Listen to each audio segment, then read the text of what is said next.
Thank you, Mr. Chairman. Thanks to all of you for being here and for participating in this hearing. It's significant that at least until today, no Senate hearing has been held regarding the unprecedented rise of anti-Semitism on college campuses throughout America, especially since the October 7th Hamas attacks on Israel. It's also significant. I'm very glad that we're holding this hearing, and it's significant that the major overwhelming focus of it is anti-Semitism. But it's odd that the title of the hearing doesn't even reflect that focus. And I think it's unfortunate that we're not having a hearing that is overtly, by name, focused on this specific topic. Because we've got a problem here. We've got these once respected academic institutions of, institutions of higher education that have suddenly found themselves transformed into these seething hotbeds of anti-Semitism. We see universities sitting sometimes idly by, or at least passively by, as Jewish students are threatened, are assaulted, are intimidated from attending class or just accessing facilities at the university, prevented from doing the very things that a college or university student is supposed to do while attending school. Even cases of students being stalked or assaulted simply for wearing symbols associated with their faith have been astoundingly common. And then just yesterday, I read a report of a student just outside the University of Michigan who was approached by a group of men and asked whether the student was Jewish. When the student responded in the affirmative, they beat him up, and he ended up having to go to the hospital. This is really significant, and it's becoming stunningly common. So, look, I understand the First Amendment protects the freedom of speech. It also protects the right of the people peaceably to assemble. It does not protect acts of violence. It does not protect people in their efforts to stop a Jewish student from attending class or approaching his or her dormitory or anything else on a university campus or elsewhere. That's not what the First Amendment is about. Now, one of the things that's so troubling is that there are tools that are ready and available, both within universities and from the standpoint of the federal government, to step in and stop this nonsense. And yet, we've seen little intervention to protect students. The executive branch of the federal government has the authority to enforce Title VI of the Civil Rights Act to protect Jewish students and ensure that universities do the same, to make sure that they have consequences when they don't do it. And yet little action has been taken by the executive branch to make sure that this happens. One of the things that's so galling about this is that students and parents and those who are supporting these students are sending perfectly good money to these universities, specifically so that students can get an education, so that they can attend class, live in their dormitories, go to the bookstore, the library, or anywhere else they need to go. And yet these same universities can't even be bothered to use the vast resources at their disposal on their university, whether it's through their university police or otherwise, to make sure that students aren't inhibited in their ability to walk from one side of the campus to the other, to do something as simple as go to class or go back to their dorm or go to their library. Keep in mind, simply as a matter of contract law, before we even get to all of our civil rights protections that we have in law, protections that are not being enforced by this administration, before we even get to that, these people have a basic contractual right and a legitimate expectation that they will be able to access what they paid to be able to access. They didn't pay the university these ridiculously large sums of money simply so that they can wear a shirt with the logo of that university on their shirt.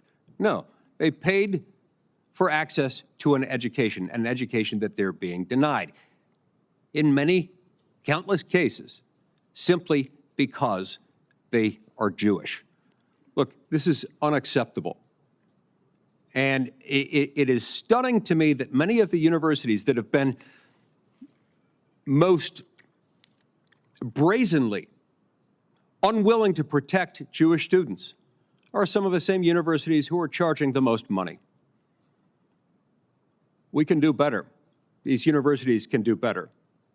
And if they don't, they're going to face some very unpleasant consequences, and we will make sure of that. Thank you. Anti-Semitism is a unique historic form of evil. And over millennia, it is manifested in violence, mass murder, and genocide. October 7th was one of the darkest days in human history when terrorists murdered over 1,200 Israelis and took 251 hostages. Women and girls were raped.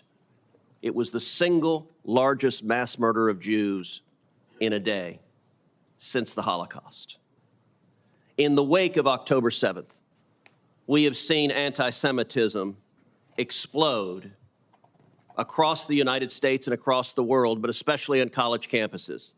As the ADL has illustrated, from 2022 to 2023, the number of anti-Semitic incidents more than doubled in the United States. But college campuses in particular have become vile incubators of hatred of Jews. At Cornell University, in the aftermath of October 7th, one student made vile threats, including statements such as, "If I see a pygmalion Jew, I will stab you and slit your throat. If I see another female Jew, I will drag you away and rape you and throw you off a cliff."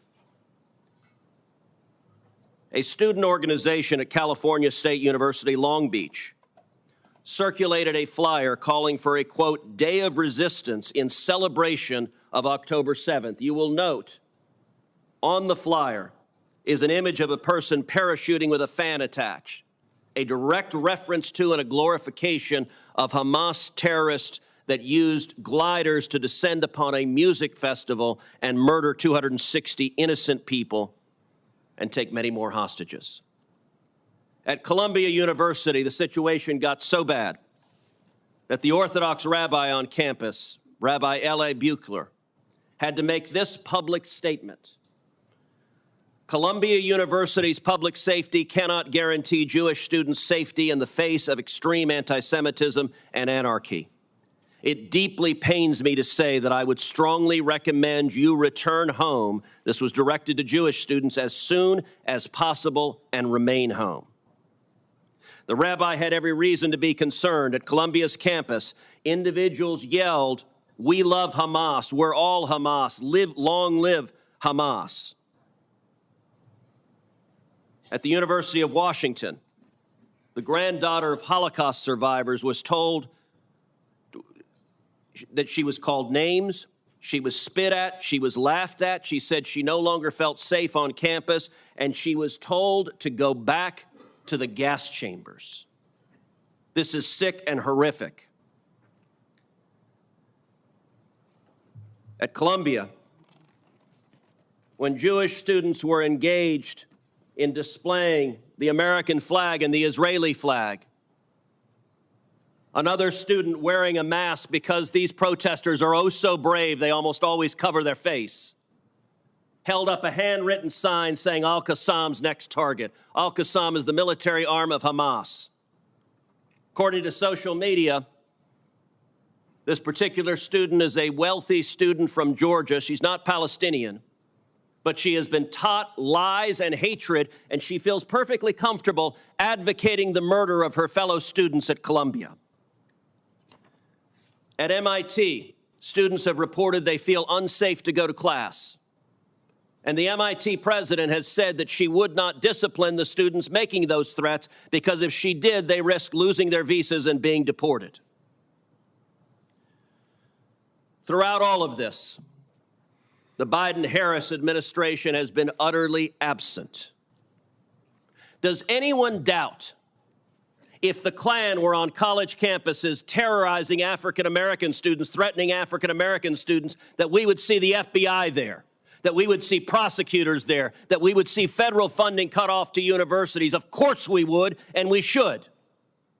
But when it comes to anti-Semitism, the Democrats have a problem. I would note, this is occurring in blue states with blue governors because the Democrat Party is terrified of the pro-Hamas wing of their party.